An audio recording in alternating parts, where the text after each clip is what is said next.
primetime news this evening, taxi operator in viral video facing multiple charges. On again, off again, but this time the government says the Ian Fleming Airport is ready to receive its first major airline. And later, hundreds gather for a cannabis conference in St. James.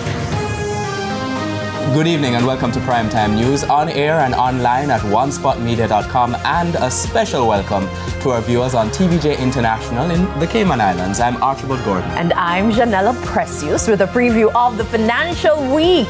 Javon Keys is here.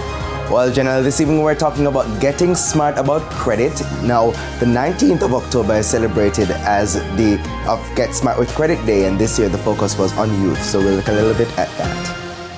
Thank you, Keys. And Jordan Fort has a preview of Primetime Sports.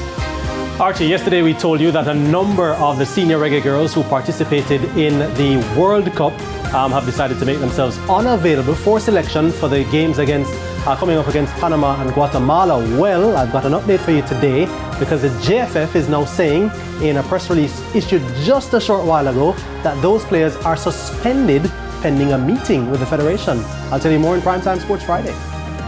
Drama, intrigue. I mean, I don't know. All the time. There's also sports commentary, E-Prime, and weather in this newscast. But before the break, the feedback question. This evening we're asking, what has been your experience trying to report rogue public passenger operators for overcharging? You can share comments online, facebook.com/television Jamaica, and tweet us at TVJ News Center. Stay with us, the news in detail after the break.